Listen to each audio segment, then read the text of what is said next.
महाभारत में विभिन्न प्रकार की युद्ध रचनाओं व्यूह का उल्लेख है, जो युद्ध के दौरान सेनाओं की विशेष व्यवस्था होती थी। ये व्यूह किसी खास रणनीति के आधार पर बनाए जाते थे ताकि सेना को अधिकतम सुरक्षा और आक्रमण क्षमता मिल सके। युद्ध में शामिल योद्धा इन व्यूहों की रचना और तोड़ने की कला में निपुण थे। यहाँ कुछ प्रमुख व्यूहों का वर्णन है। 1. चक्रव्यूह। विवरण: चक्रव्यूह एक अत्यंत जटिल व्यूह होता था जिसे चक्र घेराव की आकृति में रचा जाता था। इस व्यूह में सेना को गोलाई में कई परतों में सजाया जाता था, जिससे दुश्मन को इसमें प्रवेश करना मुश्किल हो जाता था। हर परत में कुशल योद्धा तैनात रहते थे।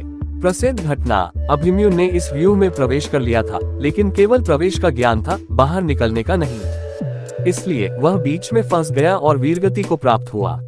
2. गरुड़ व्यूह। विवरण: गरुड़ पक्षी के आकार में रचित इस व्यूह में सेना को एक बड़े पक्षी के पंखों और शरीर की आकृति में सजाया जाता था।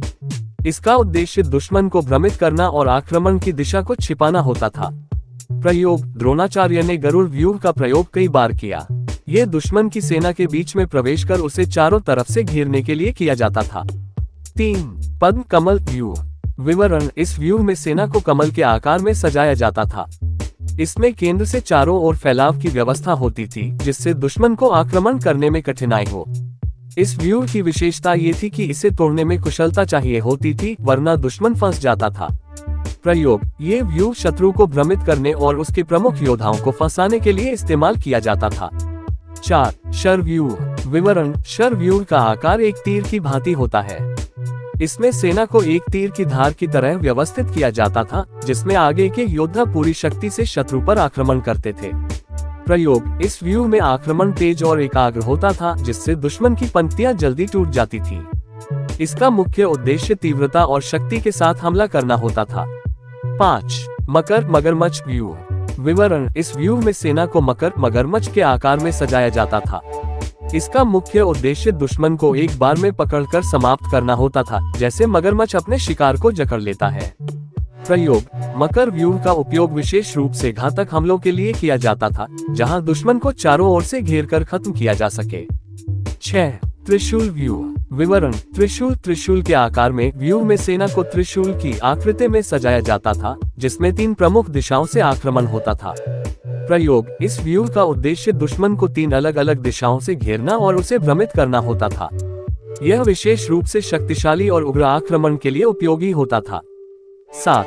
वज्र व्यूह। विवरण: ये व्यूह वज्र के आकार में होता था, जिसमें सैनिक वज्र बिजली के प्रतीक की तरह सजाए जाते थे, जिससे दुश्मन पर तीव्र और घातक आक्रमण किया जा सके। प्रयोग: वज्र व्यूह का उपयोग दुश्मन पर सीधे हमले के लिए किया जाता था, जिससे शत्रु को त्वरित झटका दिया जा सके। 8. सर्प नाग व्यूह। विवरण: सर्प व्यूह में सेना को एक सर्प सांप के आकार में व्यवस्थित किया जाता था, जिसमें सेना की संरचना को लहरदार रूप में सजाया जाता था। प्रयोग: ये दुश्मन को भ्रमित करने और उसे घेरने के लिए उपयोगी होता था, जैसे एक सर्प अपने शिकार को लपेटता है। 9. कच्छप कछुआ व्यूह। विवरण: इस व्यूह में सेना को कछुए की आकृति में सजाया जाता था, जहां सैनिक एक दूसरे के ऊपर परतों में सजते थे। इससे दुश्मन को भेदने में कठिनाई होती थी। प्रयोग: कछुए की तरह ही ये रक्षात्मक व्यूह होता था, जो दुश्मन के आक्रमण से सुरक्षा के लिए बनाया जाता था। निष्कर्ष: महाभारत के युद्ध में इन व्यूहों का उपयोग युद्ध रणनीति के रूप में किया गया था। हर व्यूह की अपनी ताकत और कमजोरी होती थी, और इन व्यूहों को बनाना और तोड़ना एक अद्भुत कौशल का कार्य था। आपको कैसा वीडियो चाहिए कमेंट करें।